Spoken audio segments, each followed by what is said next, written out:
Alrighty, so today we're doing a gameplay review of Bariks. If anybody else watches this video and wants me to do a similar review on their gameplay, my Discord link is in the description. Feel free to message me.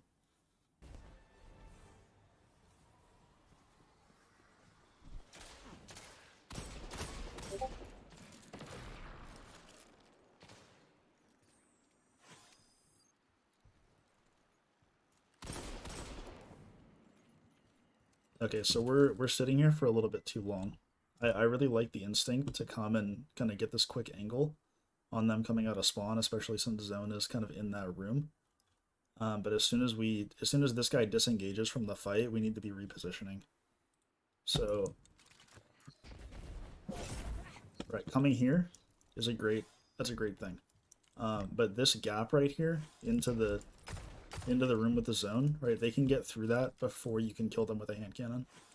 So, and then you're left, once they're in there fighting your team, you have to come this way, and you're not going to be fast enough. You're going to be too slow to help your team, and you're going to be left in a 1v3 or a 1v2 where they have map control because the zone's inside. So, off spawn, if you want to come here, that's great.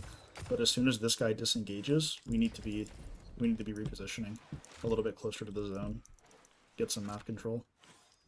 Because if I'm on the other team, as soon as that zone timer gets a little bit lower, right, I'm going to be doing this.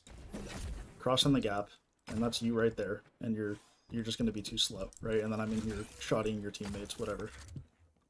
And then once they're dead, right, now you're coming through the doorway, and I see you on radar, and I can just, it's an easy team shot from there. So that's kind of my prediction for what's going to happen. Yeah, and now the zone's up. Your teammates are on the cap, which means they're going to start flying in. Yeah, there he goes. Yeah, and you're just going to be too slow here. You're not going to be fast enough to get in there and help them.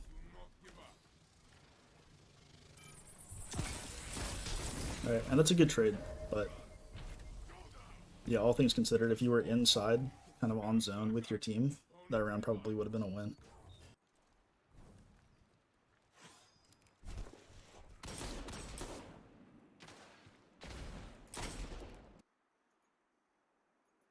Okay, so just to point something out, this is like a little bit more high level, and not something that most players would think about, but you see your teammate flank here.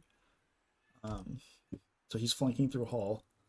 Probably means there's a guy on pipes or maybe like rubble. That's a normal, like pretty common place for people to play when they have map control because the zone is here on rubble. So I'm assuming he's going to fight this guy here on pipes. If he gets this pick, you need to be pushing out off that pick, ignoring the guy here, and trying to help this guy that was flank because your teammate here flank. Right, let's say he's fighting this guy. Even if he gets this pick here, there's going to be another guy most likely coming from here or even out that same doorway or from behind this this pillar here to try to trade out the guy that just got picked. Which means that he either has to like come up and risk dying or he has to back up all the way through halls again, right, and play his health. So leaving that guy by himself after he gets a pick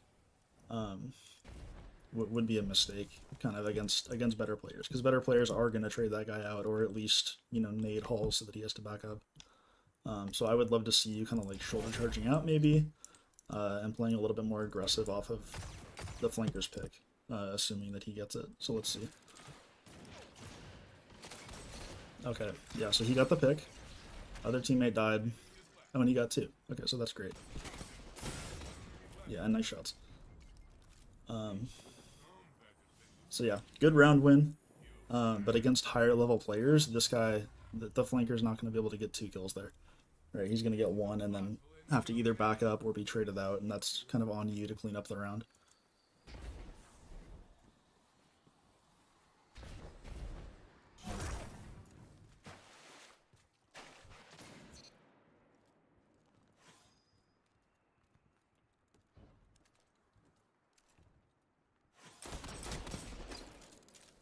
Okay, so your teammate gets a snipe there, which is huge. And then you're sitting here kind of fighting this guy. You see him on radar, you know he's around here somewhere. But you did have, let's see. Yeah, your shoulder charge was basically up. You had a barricade. I would love to see you kind of come out here, shoulder charge, and throw a barricade down, and just play around here. Or even if you didn't have shoulder charge, I mean, just sliding out and just getting good use out of that barricade to kind of get a little more aggressive off the pick. So similar idea, right? Your teammate gets a free pick. We need to get aggressive and kind of control that area of the map now, right? It's a basic rule of trials. Right, obviously it has exceptions, but for the most part, basic rule of trials, if someone dies, you want to get control of the area where the body is, kind of as soon as possible.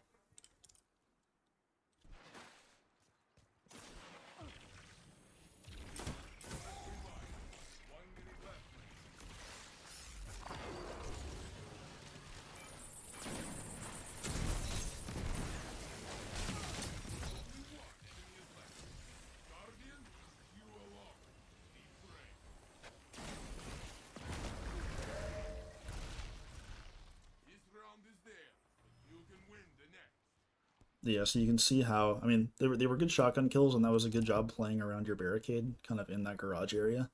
But you can see how getting a pick here, and then zone is rubble. So having zone here, and you had a free body down right there, so you can see how kind of not playing aggressive, and having your whole team kind of back up into this area for no real reason. It kind of cost you the round because they were able to get the revive and then push you off of it.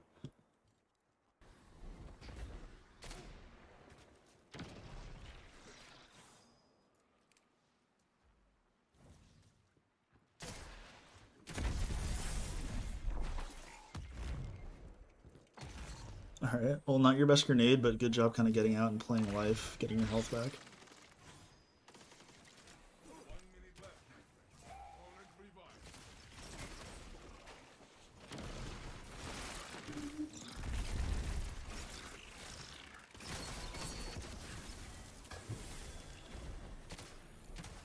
Yeah, so looking at radar, you had a little bit of time. Let me get over there. Yeah, so looking at radar, you had a little bit of time where no one was here yet, right? There was somebody over there earlier. They went around to kind of help get the revive and help their last living teammate in this area, right? But zone is all the way up on cap, so you have a really easy kind of float above door. You're totally safe here. And then now you have cap control. You can jump up here and fight the revive. You can do whatever you need to do, right? Maybe throw a barricade down. And then you have this great map control with a teammate still in there to kind of keep them from jumping up, rather than both of you guys fighting from here. Where now they're free to flank. They can come in here, right? It's really easy to get from halls onto the staircase and then onto cap.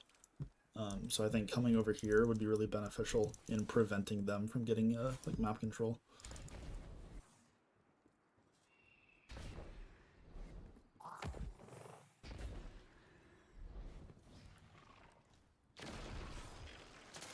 Ooh.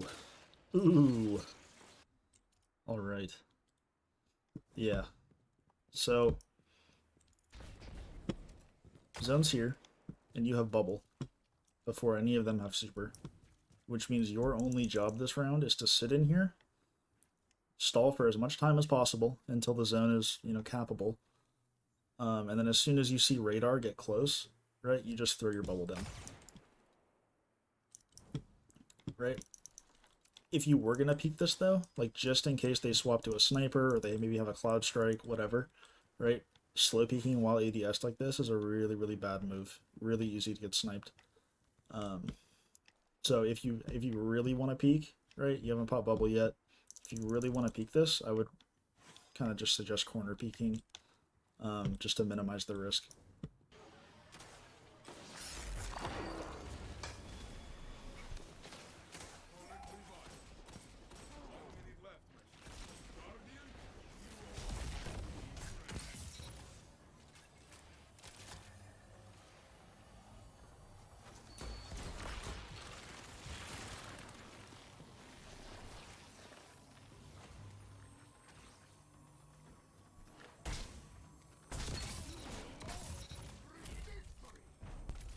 Yeah, I mean, good round. Yeah, I think if that Warlock had conditional, maybe you die at a bubble there, but for the most part, I think that's a pretty good round.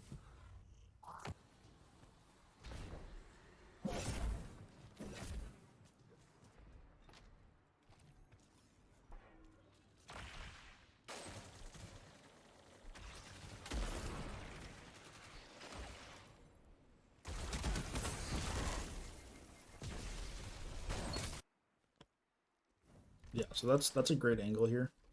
I love that you're head glitching the bricks, right? You're doing everything right. This is a good angle to hold.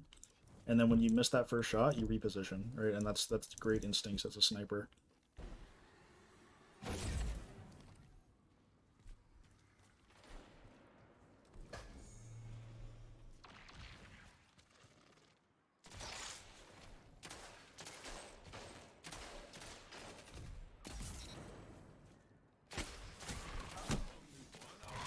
Yeah, so I mean, nice snipe for sure.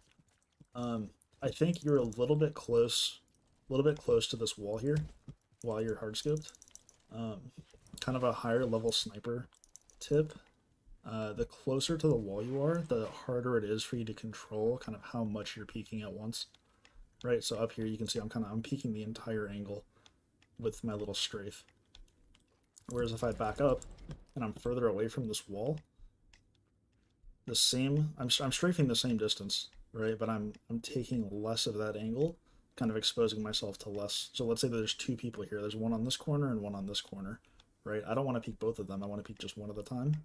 So being further back in this room is really advantageous. Um, but yeah, it was a nice shot there.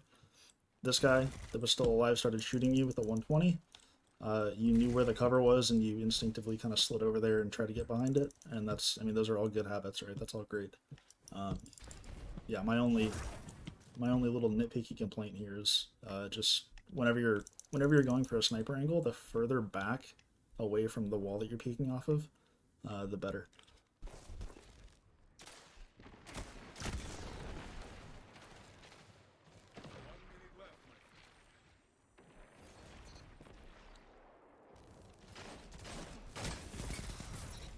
Yeah, way to help your teammate here.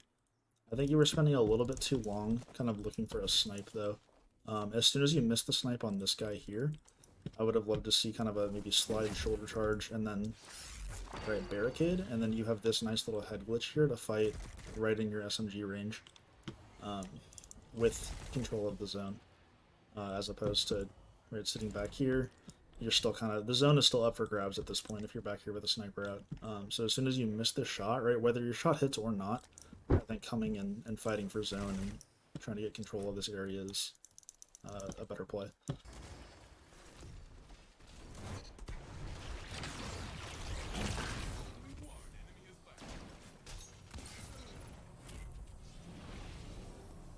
Go for the no scope for the style points. I like it. Also, good job not popping your bubble there. I don't know why your other Titan popped his bubble. There was already a well on the floor.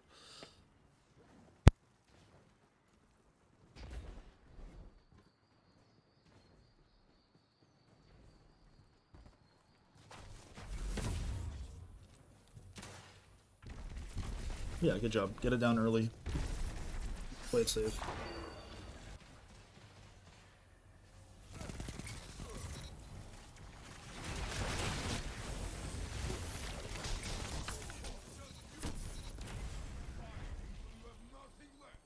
All things considered, I think that was pretty well played on your part. I don't know what you could have done differently there. Yeah, and now you're about to get punished because your teammate popped his bubble on the round where your warlock popped as well.